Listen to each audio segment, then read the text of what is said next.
All right, guys, welcome back to the Autism Experience Podcast. So, today I have quite an interesting fellow who's from the real estate world. As everybody knows, this is a mutual friend of ours. We love the guy so much from Canada. His name, the guy that connected us, who we continually interact with, Mr. Dan Friedenberg, who I count as one of my mentors. I've come across your content on several occasions. Just so everyone knows, my guest today, he's an investment fund manager. He's been a multiple entrepreneur, and he's also been in the world of real estate for how many years now? Oh, geez. Going on 16 years.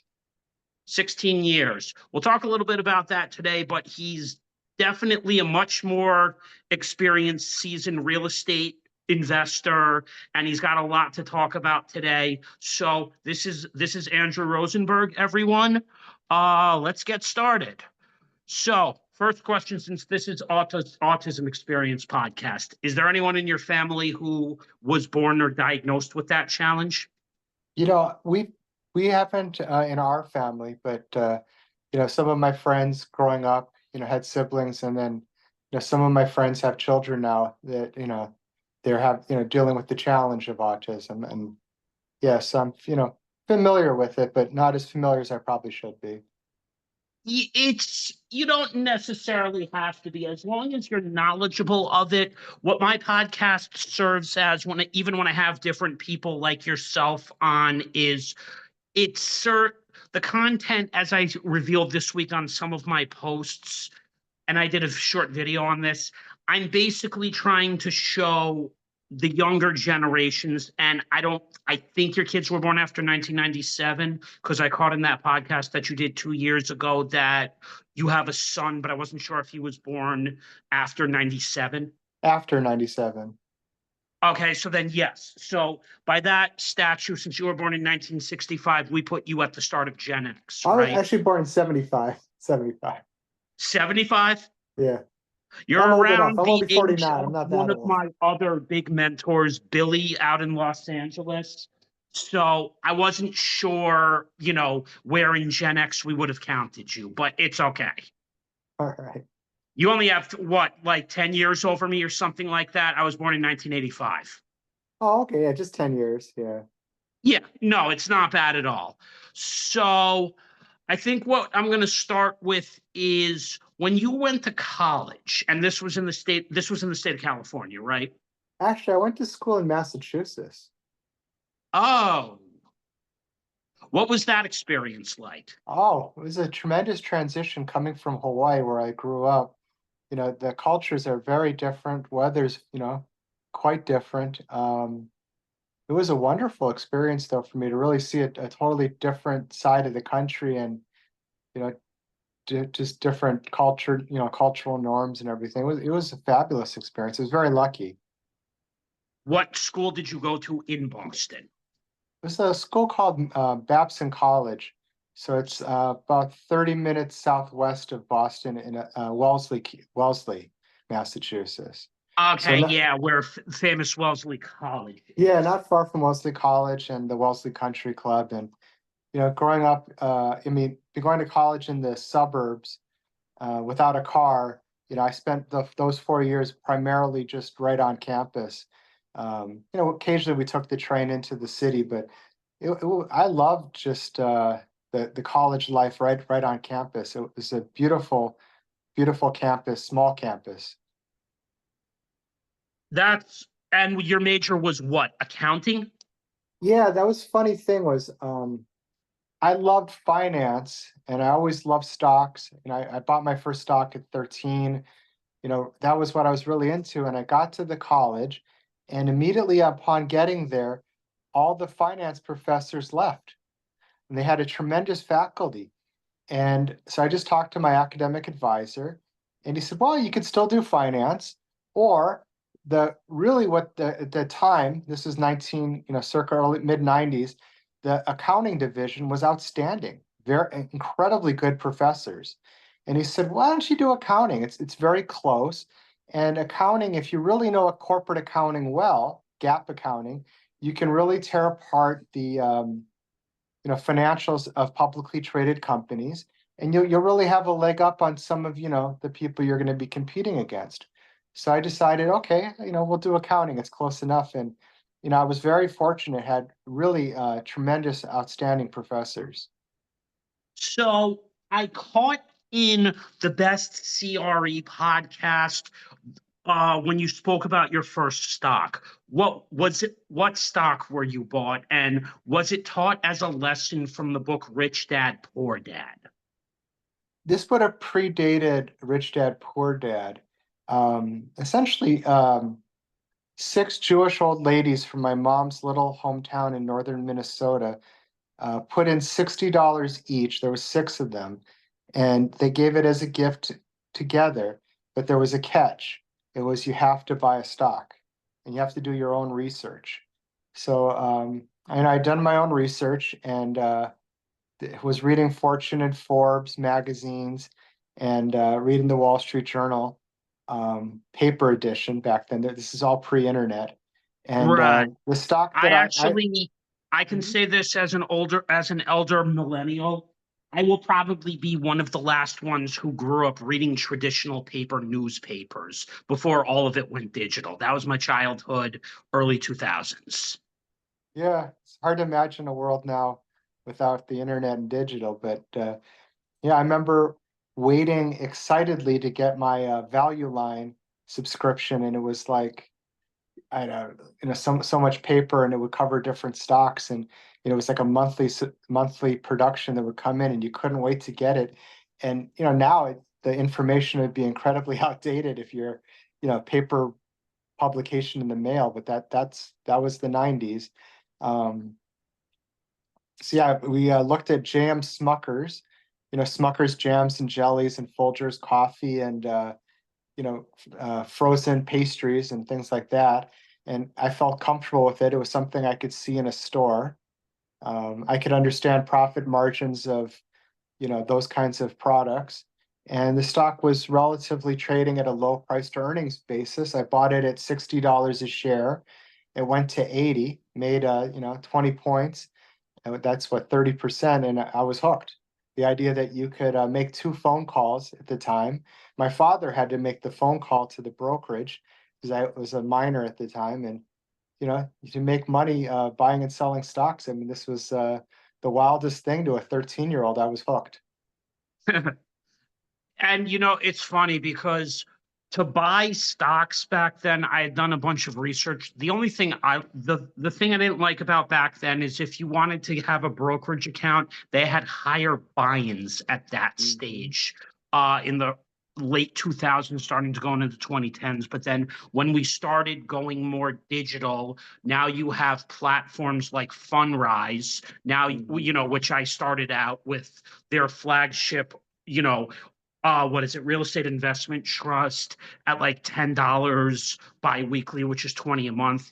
I'm starting out small because there was one thing I took notice from, the podcast that you did 2 years ago, and you're right about this because we have other people that we know mutually who are, who are economists. Yeah, there's going to be a crash at some point this year. So it's best to, put in a little money, nothing too fancy, nothing too crazy, and just let the investment build. Yeah, for most people, that's really the best choice to of the different investment markets. The idea of trying to time it, I've been doing this a long time, 13 to 49, so you're talking 36 years of investing. The amount of people that I've known that have been right when they've had a hunch and bet a bunch versus the amount of people that I've known that missed bull markets because they were scared or got greedy and, bought up, high tech companies at the peak and then they crashed. I've seen a disproportional number of people lose substantial amounts of money versus, make substantial money versus those that just consistently, routinely invested over a long period of time and maintain their discipline. Those people have done much better than the people that have, I always call it, had a hunch, bet a bunch. Right. And I would say this much because sometimes I come across different content that says the 401k is a scam. I mean, you worked in the corporate world. I don't know, how long did you work in the corporate world, and what was the reason that you, because I caught it and you said corporate wasn't for me. So what Yeah, exactly happened? I had a wonderful 3-year experience. It was a company called Lucent Technologies. This was, 1999 when I graduated college. It was one of the high-flying tech stocks of the time. It was a spin-off from AT&T. So it was all the fiber optics and switches and routers and all this stuff. And at the That's for the time, stuff we have now. So that stuff was just was just starting in the 90s. yeah, back in the day, there was a big, big thing, switches and all these things. And Bell Labs was the intellectual property arm of AT&T, and T, and it was a national treasure at the time. They actually had a board, electronic board in our facility, and you would see the numbers changing, the amount of patents they were producing. And it was really a great company. And they had a leadership development program in their finance department. And you would live in 3 different cities in 3 years and get 3 totally different jobs. And it was supposed to be like a fast track to, upper management. And these programs still exist at a lot of major U.S. corporations. Lucent, really no longer exists. It was bought out by Nokia many years ago.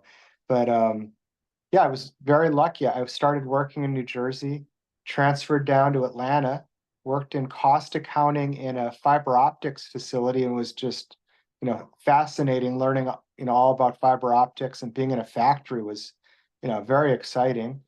Then I got shipped over to Amsterdam, of all places, worked in corporate treasury, and that was, just the most wonderful experience. And being a 20-something-year-old punk kid, having a apartment paid for by corporate America and working in Amsterdam. I mean, Right, because how you would much? not find that today with corporate where they're willing to Yeah, do anything. In fact, yeah. I'll bring this in at some point today. My experiences with corporate, they haven't been positive. Yeah, and then that period of life ended, and it was back to New Jersey, and it was sales team support, and this was on the tail end of when the company was kind of about to go under. The management was very, very aggressively. They would sell almost anybody anything, but the problem is a lot of the customers couldn't pay. They're a little too revenue driven, and I was on the sales support team looking at them going, guys, we're going to be ripping this out, 9 months from now, and trying to recycle these products. These guys ain't never paying us. And salesmen were screaming at me and swearing at me, trying to get, their deal approved. And that was a fun experience. And then, So you know, you were the guy who basically sat there, told them the truth, and they didn't want to listen to you. yeah, they looked at me like I was a Karen, and I'm thinking, no, I can do basic math and economics, and You know what's really funny, because I've had quite a few Gen Xers just come through both formats of the podcast. I actually know what the whole Karen moniker is in the first place. It's literally referring to a middle-aged white woman in Generation X, who's like, I want to speak to the manager. I yeah, get it, but that doesn't mean that's everyone. yeah, it's a pejorative term. It's also the mean lady in the homeowners association who's, complaining that you have, too many bushes in your front yard, or your Oh, car is, you can't have your friend park his car in your driveway or something. and then we It's got people in your own generation like Simon Sinek, the whatchamacallit, who clumps literally every millennial mm, into the same. It's like you forget. It's like with Gen X. There's three different groupings within both generations, just like with boomers. With mhm, boomers, you start out with 1946 to 1950, which was the war babies. You then go from 1950 to 1956, where you have people like Bill Gates who are uh billionaires. My father just turned 70 this year. Then you have the final group, which is the Jones generation, 1956 to 64. With Gen X, you have the start of the generation, who's like 1965 to 1970, where we watched movies like 16 Candles when I was growing up, where maybe the Karen would make more sense for that grouping, because then you go to the 70s babies. Like I remember in the 1990s growing up on that 70s show with Red Foreman. Oh, yeah, I love that show. That's a great show. Oh yeah, no, I'm sure, because that probably sort of was your childhood in somewhat of a nutshell, growing up in at least the first 5 years of the 70s. So I'm sure that Yeah. was very relatable, because when I'm looking at it, I'm like, I wouldn't be surprised if there were fathers that were actually like that. Yeah, that my father reminds me a lot of Red Foreman, actually. Yeah. And it's funny. There's two shows I can point to reference within the pop culture that I finally understand now, because I'm going to be 40 this year. I finally understand the character of Red Foreman, Archie Bunker, and Al Bundy. And you know Oh, which two, the last two shows I just realized, because I'm looking at it, I'm like, they had the pictures of Archie Bunker with the glass of scotch, who's just like, I hate every single one of you. And then when you take a look at Al Bundy, he just wanted to be left alone with that dysfunctional family around him, for like all of 5 minutes, and could never get left alone when he was at home. yeah. Yeah, I think It, for me, yeah, growing up, the first show that really depicted the real America was Roseanne. oh yeah, hmm And then, John Goodman. John Goodman's character, Dan Connor, he really was the working man, realistic depiction of, the average Joe in America, you know, working a job that maybe he didn't really love, and he liked to go bowling and have a few beers with the guys, and he loved his kid and wife, but his kids drove him crazy. I think that was one of the most honest depiction of That's the. probably relatable for a millennial, because even the millennials, like I just mentioned, millennials are broken into three different groups. The top of the group, which is 1981 to 1985, I feel like we have more in common with with the 1970s version of your generation, all the way to 1980. Then when you start to come to the middle, like around where I am, 1985 to 89, and then the group that everyone's got a larger problem with is really 1990 to 1996. Yeah, That's the generation that shouldn't be curtailing the other generation, because I'll put it like this. Group one, up until 1985, got to start their careers in 2008. As you quipped, what was your nickname for the Great Recession, which was really the global meltdown? yeah, yeah, yeah. Yeah, great. Yeah, it was really Global something. financial crisis. Yeah, GFC, I think it yeah, was. GFC, but a lot of people like me, we actually call it the GMC, the global monetary crisis, because it Global was much more monetary than. crisis. Oh yeah. Yeah, central banks, not my favorite thing. Um, Newsflash, I don't necessarily agree with everything the banks do either, and I can understand why a lot of people just within the commercial real estate community that, through Dan, I'm attached with you guys at the hip now. I can understand why everyone gets annoyed with the banks, because the banks do everything in like a double standard. yeah, it's kind of funny because oftentimes the people who don't need money and are the most qualified are who they want to lend the money to, and the people who need the money and have problems can't get the money. It's a kind of an odd relationship that lenders have with lendees. Well, they'll give a person who's much wealthier than you a direct loan on his stock. He can pay it back within a trip. I saw a whole video on this. Like they had this literal rich guy in New York City take out a loan on his stock for one weekend. He came back and gave back the whole loan plus the interest. Now, I doubt somebody like yourself could do that within, real estate, at this point. Or, I don't know what your exact financial situation is, but that's probably not easy for the average real estate investor like yourself, right? No, no, no. Yeah, not that fast now. No, they're No. different. They're very different animals. So my experience with corporate has been as follows, and this is something I talk about with my co-founder. And then I think we'll touch with Kiyosaka, because he is a very interesting person to me. My experiences with corporate have been like this. During the 2008 recession, I was at Westchester Community College. So everything that happened in the 2008 year, I think just affected my opportunities long term, just because of the fact that I don't believe the market ever completely recovered as we were told it did. I don't know Mhm. what you would believe on that, if you would agree with that, but the market never recovered to what it was when I was a kid. Yeah, that's a fair assessment. I talk about this with my CTO and co-founder, Justin, a lot. He's a very, very well educated guy in technology, and we talk about this stuff on a daily basis. So, when I was taking a look at your appearance on that podcast 2 years ago, I'm like, he'll probably like me because I'm actually very well rounded in what I can talk about. For example, wasn't just that assessment. I mean, interest rates stayed low from the start of that to for how many years? Like almost a whole decade. Yeah, artificially correct. Yes. Artificially, they kept them low for so long, and then if you wanted to start a business at that time, it was probably a little too difficult because in Rich Dad, it's pretty funny. He likes to talk about when he was growing up, how he had two different dads that he learned two different things from. Poor dad was basically the dad working, was the biological father working, who was highly educated but actually poor, and the rich dad was the real estate developer. Yeah.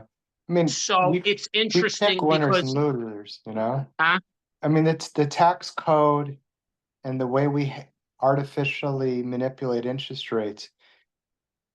Everything is set to pick winners and losers. right. And what I would agree with you on is because the tax code is written by our government already sort of has an idea of who the tax code is going to favor. And I would go a step further and say that the lobbyists tell the government what tax laws to write, and it's the real estate developer who writes the tax code for the lobbyist, and the lobbyist convinces the government to pass it. I'm aware of how the whole lobbying system works. Even when I watch people like, are you familiar with Louis Rossman on YouTube? No, I'm not, but Louis Rossman is basically started out as an independent cell phone gadget repair guy in New York City who has his own business now based out of Austin, Texas. But, it's sort of hinted at effectively how expensive New York real estate is. We've all known this for years that New York real estate is like the highest buy-in and the most difficult to start a business with just due to the geography and location. Listen, do I think my state is expensive and I could get a better cost of living elsewhere? Yeah. Do I want to leave this area? Not necessarily, because as much as I hate living in the higher cost area, I also recognize that the taxes that they take from me, even though I get pissed about that, does at least give me a decent, public transit where I need it.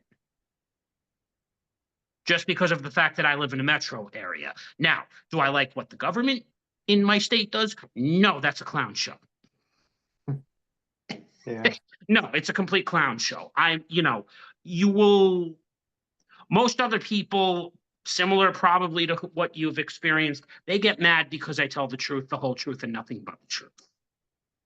Yeah, generally people don't like to hear opinions that are incongruent to their own. It's not, This is exactly what Dan saw in me and what he was able to pry out of me over the last couple of years of just doing this podcast.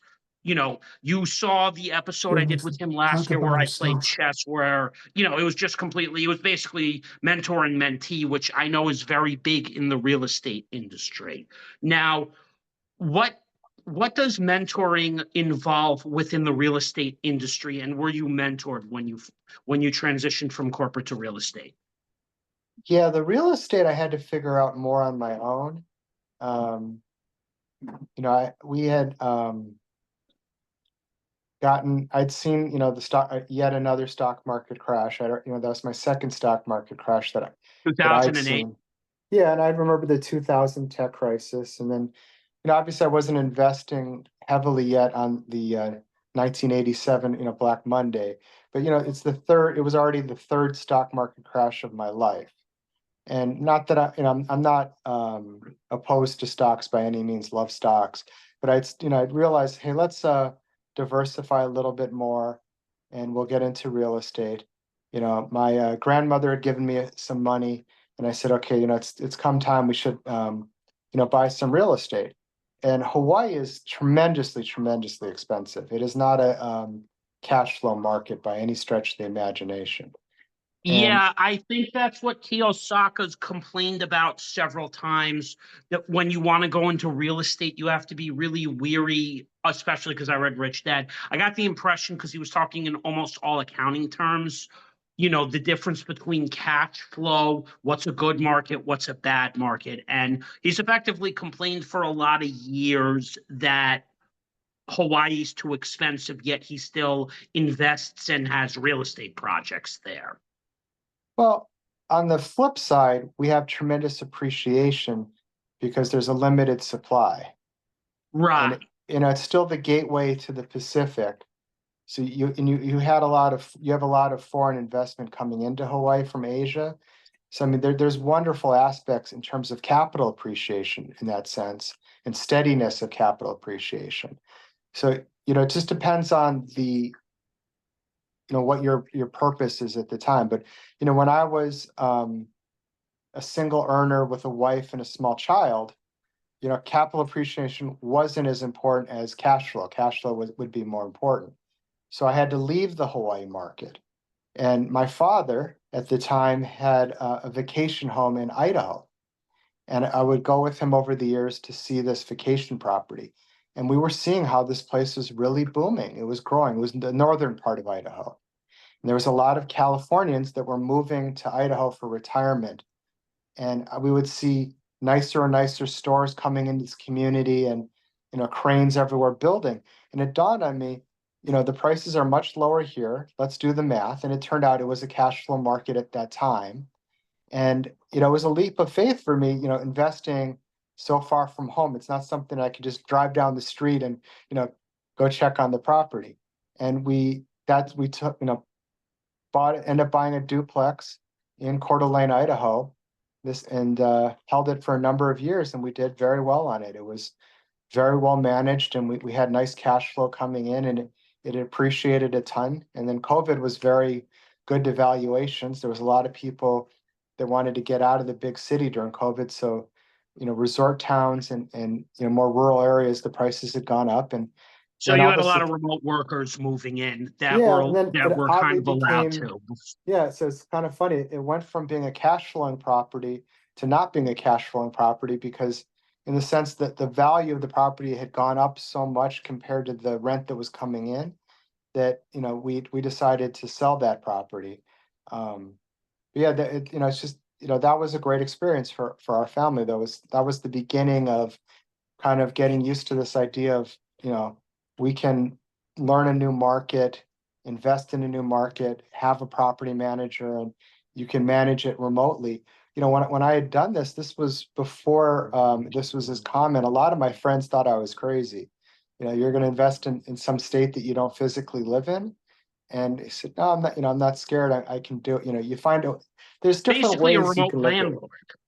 Yeah, there's different ways you can look at it. Some people look at what would stop me from doing something, and an entrepreneur, a better investor, looks at it as, what do I have to do to make this work? As we've gone back and forth about this several times, especially when you post off a lot of the motivational stuff, I've actually been looked at as crazy by my friends. So when I started the podcast as First Pick Your Brains podcast, I literally got told the following. I literally got told by someone who I had to actually cut off last year in a certain situation, because as we saw, I went over the deep end. Remember that one that you posted? the entrepreneurial me came out last year. So that friend literally told me the following. Why can't you just be grateful that you have a 9 to 5? Why are you still podcasting? You should stop podcasting and just deal with your 9 to 5. And then one day I finally snapped it back and said to him as follows. I've not had the best experiences. I spent 16 years in retail where because it took me 9.5 years to get 2 degrees. And my corporate experiences now are basically still stuck in customer service. If you reach the 19 to 20 year point and you're not getting promoted, what are you going to do? You're going to Mhm. you're going to take a look at someone like yourself or Dan and finally say, they have something else. They have options. This is more appealing than trying to, now at the late stage of my 30s, attempt to go back to college, play by the corporate rules, and think that, oh, yeah, in another 10 years, I'm just going to get priced out of the job market by somebody younger than me who's grown up with these tech skills. Sure. So why don't I just start by building a media company, which is similar to physical real estate, but it's digital real estate. When this starts to monetize, flow the cash in, I have services that that I've started to tinker with price wise to launch this year. Podcast production, corporate autism trainer for several different types of businesses who can teach their executives and management about how to work with different people on the autism spectrum, start making some money through that. And then as I'm making the money, work towards, like, for example, I know with your fund abundance assets management, hey, if I can get to 50K and then become an accredited investor, I can put some money, I can make my money work for me. That's what people like you have taught me. It can be digital real estate. I would love to go to, and venture into physical real estate. And even when I talked about to two of my best, to the guy I no longer talk to, and then the best friend who just got married 2 years ago, when I suggested to him, maybe within the next 5 years, do you want to go into an investment with me in self-storage? I got too much money tied up into my single family home. Sorry. I got looked at as crazy Yeah, for talking that's about normal. things that they didn't want to take me serious for, but they would talk about amongst themselves. Like, the funny thing last year is during a car ride with my best friend, this was interesting. Him and the guy I no longer talk to were discussing, different types of investing through the stock market, and they wouldn't even bring me into the discussion. Oh, wow. The Yeah, guy who wants to be an entrepreneur. Oh, wow, is right. I that's get it. not. They're Yeah. uncomfortable because, I discuss certain things publicly that I'm frustrated with. Whether I should or shouldn't is basically something I've grown to accept now, like you, because I'm a public figure, while doing these podcasts for the last 2 years. I've gotten a really strong presence and I've branded myself. Listen, do I accept that people are uncomfortable with me? Sure. Do I care? No. That's how it I should think be. that's one thing I can look at you in kind of like a mentor way and say, I've noticed among your community, it's like I've accepted the mindset that you guys all have, where, in the sense of a capitalist sees opportunities, whereas most people in the 9 to 5 are like, nah, I'm happy with my 9 to 5. You're not happy with your 9 to 5. Let's be really honest. What you like about the 9 to 5 is that it pays you every 2 weeks. But what you don't want to accept is what I've accepted as an entrepreneur. I've accepted that one day likely I will get, laid off, or the job will, get replaced by somebody with better AI skills in what I do. And this is doing something like this, building presence, talking with people like yourself is a way to hedge that. Yeah, that's the difference is entrepreneurs look at a problem and they think, how can I? Whereas the average person says, why can't I? And the people Because that, the average person, and I think you'll agree with this statement, the average person let's look at the last two. Let's look at the last three elections. Average person picks lesser of two evils who they think is better for their situation and says, I believe in these set of principles will make my life better. Newsflash. No, regardless of who's in Yes. charge and the choices we had last year, I didn't like either. So I picked the option who I felt better with because in this state, which heavily from the government up is investing in at least a little more affordable housing, although it might not necessarily be cheaper affordable housing, the option was given. I was able to qualify for, this beautiful brand new apartment that I'm sitting in today Well, that's because great. of the fact that, as our friend in Los Angeles, Amy, has often discussed when it comes to affordable housing, that's on the local government to be incentivized to build that. And, the only reason I no longer talked to that person last year is because this year he said something to me quite disturbing. He called my affordable apartment rent controlled. Huh. I'm like, in my head, you haven't spoken to me in a year, and you demean the fact that I was able to get an apartment, and you have a wife, daughter who's 5 years old. You're in a high six-figure job, and you're basically looking down on me. Fantastic. Yeah, nobody needs that. Right. And I mean, as a fund manager and investor, I'm pretty sure it doesn't make a difference to you that, your tax money goes to things like this, even though you complain about it, but you can at least understand that, certain things do benefit people like me. It's very selective when it comes to the government in the first place. Yeah, correct. I'm always going to be an advocate for as little government as possible, less government. Would you believe it? Would you believe me if I said I want less government too? Because when both sides seem to get involved, so I'm like you, stage one, I believe government has a duty to at least defend civil liberties at basic.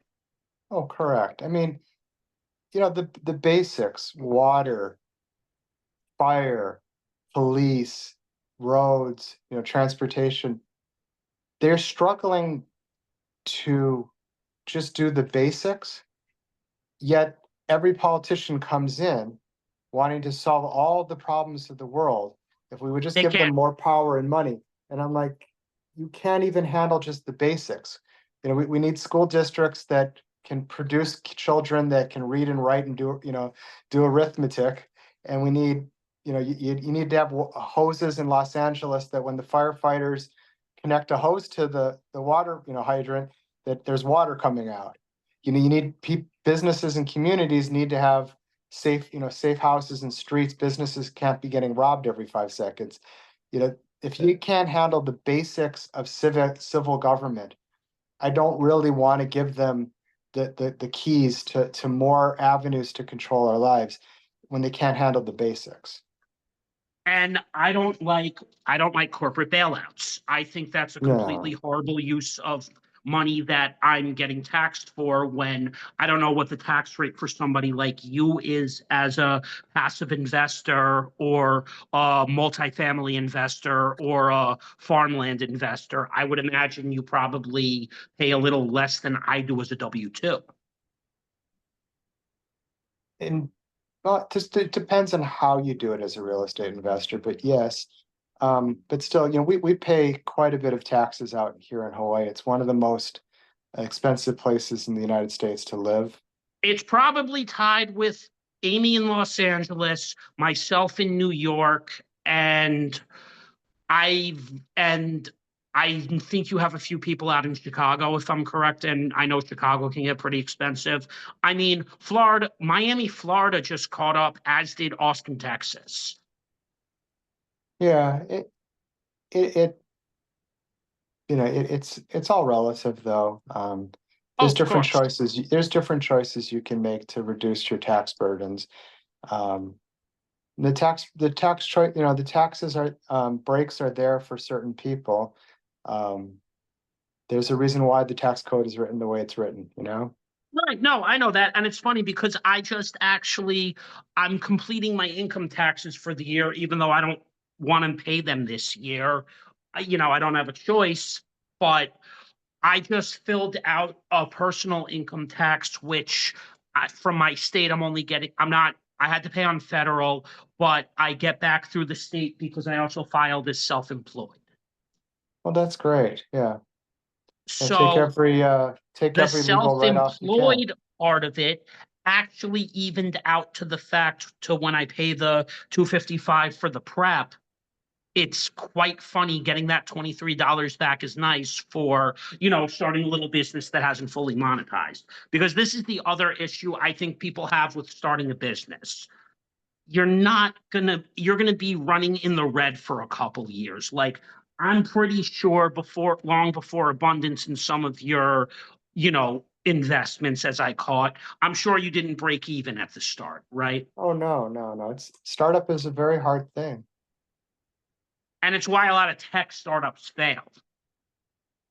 I mean, quite a few businesses don't make it past 1 year, 3 year, 5 year. You go on an SBA website and you look up the number of businesses that make it to 10 years. It's a relatively small number of businesses. So I've never understood why so many governments across our country are so hostile to small businesses and make it hard on them. You know why? I would say when it comes to government, you can tell me if you agree with this or not.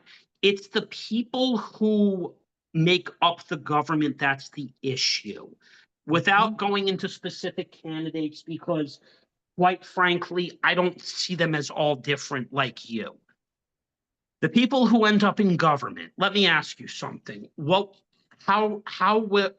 kind of families did you go to school with? Because I could tell you stories from my childhood, and I could point you back to, the first year of my podcast where I had a few social workers, that I had who doubled as lead author, co-author. We were talking about my old community.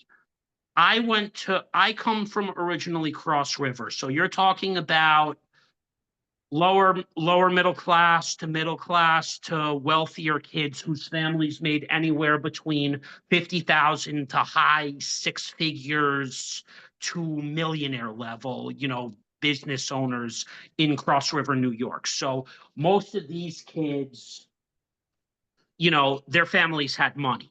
I was the kid who grew up with both parents in my life, knock on wood, they're still here to this day, but I was the single mother kid. Oh, okay. So I did come from a wealthy community, and the education served me pretty well, but unfortunately in the terms of trajectory of my career, it was much different. If I'm sitting here with you today running a podcast, clearly we can say somewhere along the way the people who run the market, you know, the I could use examples from LinkedIn.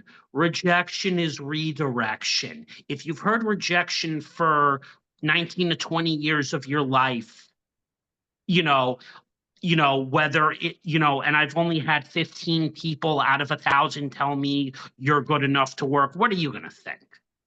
Yeah, yeah. You're basically going to think one of two things. It's not that rejection is personal. You're finally going to say to yourself, as I realized over the last year, do I try something else? Do I take this personal? Do I blame capitalism? Or do I just say that the other of those 1,000 people were all just basically scared to try somebody different? And basically my answer to that would be all of the above. Yeah. You know, Rick Rule is one of the personalities that I most enjoy, and he's very prolific for making the comment that the biggest enemy that you're ever going to face is between your left ear and your right ear, yourself.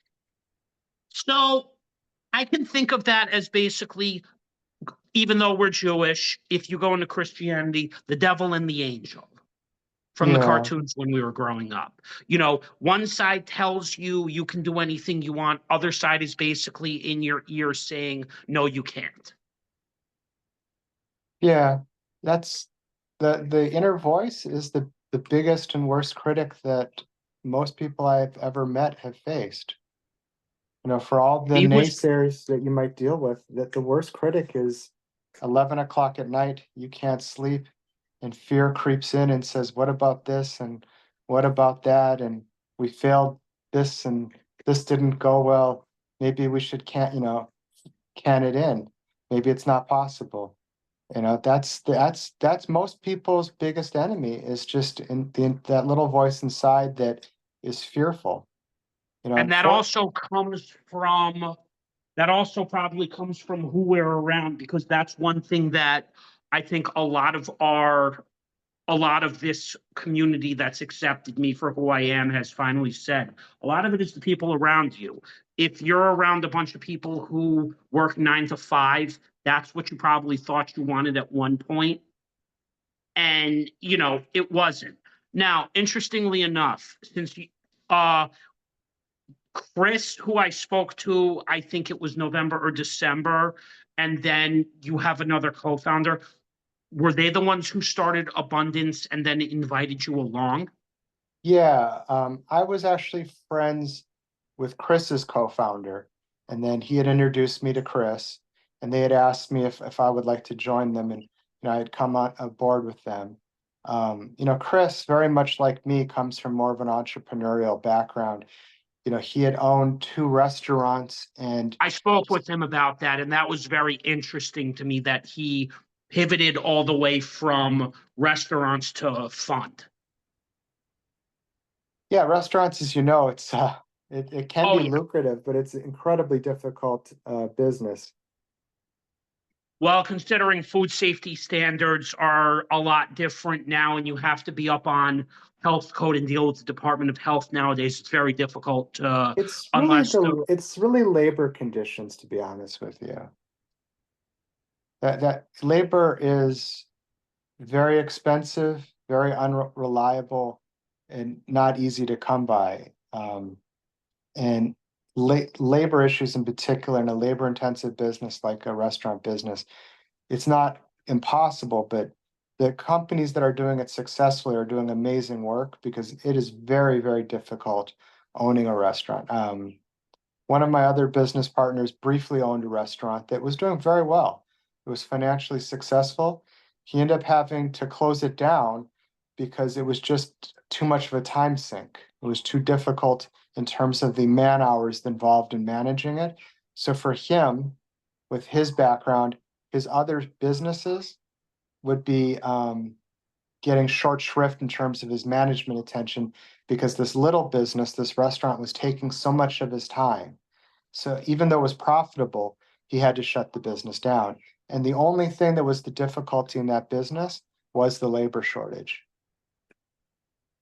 right, especially because, you know, there's different price points as to what you can pay in wages for different positions. And I mean, the restaurant industry isn't a bad industry, but most states are now trying to, you know, get everyone to pay at least minimum wage. Not every restaurant owner wants to do that. Yeah, I mean, how much are you going to sell a hamburger for if you're paying, you know, $20 an hour wages, plus medical, and then people don't show up to work, people quit just abruptly. I mean, it's a very challenging business. I have a lot of respect for anybody who's successfully running a restaurant. Oh no, I do also, and I understand delis. You know, in fact, I understand why restaurant and deli owners vote the way that they do, and that's what most people, you know, that's what most people who I've grown up with don't all always understand, or other people who've come along the way. You you vote based on what makes sense policy wise and who you believe is best for whatever business you're going to be running in the future. Like, for Yeah, example, me with media, if I'm filing as self-employed, my expenses to start this were pretty low in comparison to what you started. Now, eventually, what I would like to do within my within my podcast and media is not only just put out educational products, but I want to venture into real estate and, housing over time. And, it's beneficial to have people like you now around who I can learn this all from. Oh, thank you. I wish you well You with know, that. yeah, I mean, with any business, I'm starting to research. It's about what's the best state to, kind of start it in, especially digitally. You know, what products or services are going to do really well companion first and stuff like that. And you're definitely someone who probably knows, what states are good to go into and what states are not good to go into. Yeah, These are all things that are worth trying because even another one of your friends who is a money coach and a real estate investor best said it. When you go against the herd and you do something like start a business, even if you fail, you still have the fact that you went and did it. hmm And that's the yeah, one thing that I can honestly say, not just with yourself and Dan, that I just respect about everyone within this community because it's taught me to the point where I basically defend you guys, but I finally say to people, here's something that I learned from this group of people. How can I make my money work for me? That's the most basic concept of rich dad, poor dad. How can you make your money work for you? hmm Especially, when you said your dad's still working at 86, mine is still partly working at 70, but mine's been an employee. you know I want to be the entire reason I'm doing this is because for both my parents who are similar to around where your father is, who are going to be aging, I want to be there for them in this last quarter of their lives. I don't want to be chained to a desk or tied to a job that I'm not happy with. And it's funny because this is the one knock that millennials get, but I don't want purpose driven work. I want to be able to wake up when it's not Sunday and finally be at peace. yeah. Well, when your name is on the door, it's not really a job anymore. It's a different experience. Well, it's a different 9 to 5. There's a creator No, on it's not nine. Instagram. It's not yeah. It's not even 9 to 5 anymore, though. When you own a business, it becomes a 24-hour thing. It's not a. There's not much separating the business from the business owner. The business is the owner, and the owner is the business. Right. And, that's the one thing that I can honestly say is I'm already experiencing right now. So I'd ask you this to kind of close out. What do you see as the good and bad of entrepreneurship for my audience? And then for somebody like them or me who want to get started in real estate or stocks, what would you advise? You know, research. Entrepreneurship isn't for everybody. I mean, if you're looking for safety and certainty, this is not your thing. If you're looking for your nights and weekends to be free, you want to take a lot of vacations. It's not. I mean, there's people that are glorified solopreneurs, maybe, but they don't really own a business. They have a glorified job that they're self-employed. But if you're really going to grow a business, you're going to be managing a lot of people or a lot of assets. There's going to be times you're going to be scared about how do I make payroll. You have a big lease renewal coming up, and it's a tremendous liability if you have an office. You're on the hook now for several years and thousands of dollars. You're buying equipment or you're taking out a loan. This is not for people that you know just want to collect a paycheck and not worry at night. There's a lot of waking up at 4 in the morning and being scared about what's going to happen the next business day. And the thing is, the wins are also just as equally sweet. When you really succeed or when the customer's happy, those kinds of things, that's your product, that's your baby. People often laugh. They say I'm an only child, and I always say no, I have an older brother. And they say, who's this older brother? And I said, it's the business. My father's favorite child was always the business. I was always the second child. And, and it's not meant pejoratively or negatively. It's not meant even facetiously. I mean, it's the entirety of my father's focus. Everything was the business came first. We would be at social gatherings as a child, and it would be 8 o'clock at night. And my dad's comment to us was, you can stay and get a ride home, or you can come home now. I need to go back. I have paperwork to do, and I need to get to bed because the next morning he needed to be back on his A game. He had a business to run. Right. People see the nice house, they see the beautiful yard in the background or something. And, maybe they see an office and they think, oh, must be nice to own your own business. They don't see all the blood, sweat, and tears that go behind it. I would wake up as a child and my father was working. I went to bed at night, my father was working. We went on vacations and there was times the phone rang and there was a problem, and there's my dad stuck on the phone while my mother and I were out, doing whatever, thing was on that vacation. There's always trade-offs and sacrifices to anything, so if you're going to be an entrepreneur, it's a wonderful, fascinating ride, and you have more control perhaps over your own destiny. But, with that comes just a tremendous amount of accountability. And it's a level of accountability that frankly scares most people. For sure. I mean, like you just said right there, I'm still on the 9 to 5 payroll, but I'm doing this, after work and on weekends because, as one of my co-founders best put it, who's freelance film editing out in freelance film producer and editor out in Los Angeles now, if you really want to do this, think about it this way. 2 to 4 years for the remainder of your life is what you have to think about, taking the leap at.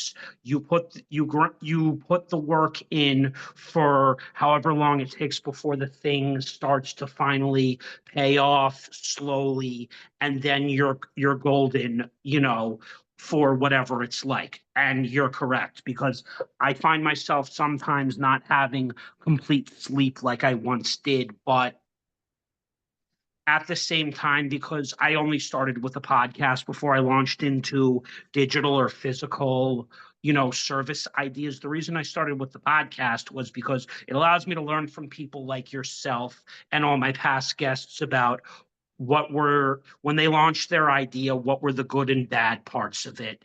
And then, for me, if I was going to advise someone starting out, start with a podcast, because then at least, you learn from your guests along the way. Yeah, definitely. And you build relationships. Because that's the most important thing, whether you do what you do or whether you do what I do, or whether you try to do all these trendy businesses that I saw people were trying to recruit for on LinkedIn, back when I originally started. I got recruited for like BWW, which was selling products online, all what people used to call, the MLMs, the multi-level marketing things. I had people who used to say in the 9 to 5 world, like, person I no longer talk to, he's like, well, I got recruited for one of those scams. I'm like, they're not scams. What you end up realizing is they're a lot more work than it looks like up front, or that it's sold to you, which is the entire reason I never really was interested in those things. Like, perfect example from last year. I tried to get licensed a second time with a different life insurance vendor, because it sounded like a good opportunity, but I couldn't pass. I passed the module-based class, but then when I went to take the state licensing exams, failed it 3 times. So the same thing happened back in 2019. When I gave it my focus now versus 2019, the result was still the same. And then I said, even if I were to pass this thing, it's not going to be easy to try to sell somebody a product they don't think they want. Yeah, Which that's a is, they're tough not going to business. think Yes. about life insurance. They're not thinking about life insurance now. Yeah, it's not an easy business. That's definitely the people are successful at that. definitely have a skill. That's a very difficult business. I know people that do well at it, and I know people that have tried and failed, you know? Yeah, because what it is it's like anything else, because the mentors there best put it. You might agree with this too. If you want to become successful, which is why I think most people fail, especially even in insurance, it's because they listen to the wrong people. Yeah. That's where it first starts. It first starts with they want you to go sell to your family and friends. And it's like your family and friends are going to be the first no's Mhm. right away. They're not even going to take you seriously. Yeah. Funny story is there's a gentleman on LinkedIn I'm friends with named Ted Bernstein, and he's a third generation insurance executive and entrepreneur. And his grandfather and his father are very, very wildly successful in insurance. And he went down a different path. And finally, it dawned on him, it's like, I have a grandfather and father that are wildly successful in insurance. I have this amazing resource. Maybe I should listen to them and go into that business. And he did, and he ended up being fabulously, serially successful. He had basically retired and then unretired, and with his father built up a huge insurance company, and then had sold it. Serially successful, and not everybody has two generations of education to fall back on. But these are the things in life where having the right mentor or having the right circle around you to introduce you to the right people, this is what separates, one guy kind of walking in blind and trying to figure it out on the fly versus someone else who, has a father and grandfather that are, serially successful in the insurance industry. Oh, of course. And, it's exactly why I always say what I do about Dan, because Dan is a huge mentor. Without Dan, and, over the last 2 years of interacting with people like yourself, Amy, I have Linda coming up on Tuesday, who also agreed to come on. So that'll be a fun conversation. It's fun to access people like you guys, because, you know, I don't put Dan on a pedestal, but Dan, genuinely is like that one friend who cares about all of us. Yes, he's a good guy. Oh, yeah. And that was my first mentor in all this, as I said, because we ended up on a challenge together and we've been friends like that ever since. So, if you were going to advise me on how to eventually be able to get into real estate, uh, as I mentioned at the start, I have Funrise right now, which I'm building, very slowly. What would be the best way for me to be able to kind of eventually get into the industry? And then how do you feel about oil and gas and farmland investing? Yeah, real estate is the most accessible I mean, after stocks is going to be the most accessible. Um, and it's man, I don't want to oversimplify it, but you know, driving around a neighborhood and studying it for a period of time and really learning neighborhoods specifically, you really need to get down to the micro, not the macro level. You look at a city and you can tell which neighborhoods are on the upswing and which neighborhoods are on the downswing. You don't want to be on a downswing. You start with, you can more easily buy a single family house in the Midwest for, $300,000 and, only put so much money down and you can make it cash flow. Whereas, oil and gas, those investments are largely going to be much bigger ticket items, and it's an incredibly volatile and dangerous industry. That's really So not, is cryptocurrency. well, it's different. It's not really for a novice investor.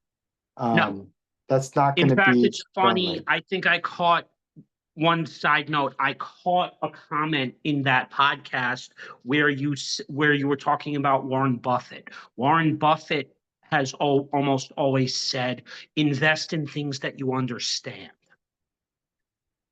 Yeah, and if you're going to understand the oil and gas business, it's doable, but you really would need, I mean, it would be quite a laborious effort to really learn that business. That's not really something accessible to, a novice investor. I mean, sure, at a low end, you could just buy some shares of Exxon stock, Yeah. and read the annual report, and you could slowly over time really, learn the oil and gas business. And it's a great business in the sense that, it has, generally good dividends for, to be coming in. So you can start seeing some passive income coming in, but that's just not a novice friendly business.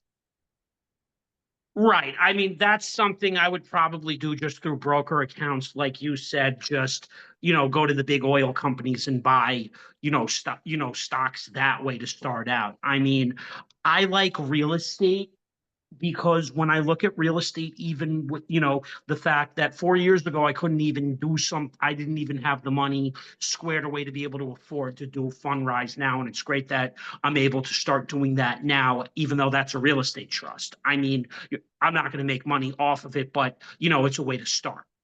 Yeah, it's a great way to start and learn the industry. Yes. Yeah, and they do, and the app itself, this is what makes investing better today versus when I was a kid, where you needed minimum for like Fidelity or E-Trade, you needed like 1,000 just to start out, Yeah, or 1,500. it's never been more accessible for the Oh, general now it is much population. more accessible, It's because you're incredible. buying fractional stocks, which isn't such a bad thing. Yeah, the spreads have never been lower. I mean, the minimums have never been lower. The commissions have never been lower.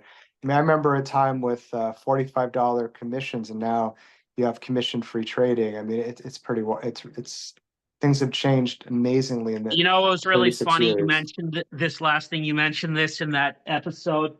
I was on Tuesday's guest. I was on a webinar with her and her husband looking at the possibility of, you know, investments that I would want to definitely do one day. But I obviously know, as Chris said, you have to, if you want to be an accredited investor versus a retail investor, you have to either do the paperwork and file rightly, but still have access to the 50K, or if you save up 50K, you can do it. But, when I was talking to Tuesday's guest, she even said, we can definitely talk about ways for you to, eventually get involved and find the right type of underwriting deals to help, make your money work for you. Because, even through Amy, who, even through Amy, who has tremendous respect for me,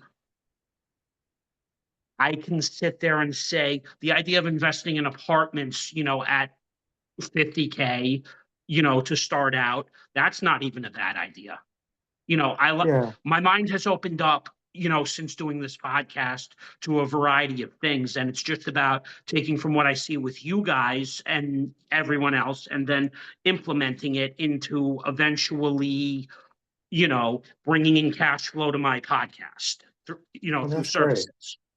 It'll definitely happen. But hey, anyway, I appreciate you coming by, telling some of your story. We talked about a little bit of everything today, and it was a well-rounded conversation. And I would definitely, when I start running more real estate panel discussions, I would love to have you back. Sure, So, anytime, Benjamin. Always happy to support the channel. all right. And yeah, once I get your episode up, I'll bring it over to LinkedIn, which is, the place right now. And, thanks for coming by. All right. Oh, you're Have very a good welcome. rest of your Thanks a lot, Sunday. Benjamin. Thank you. You too, Andrew.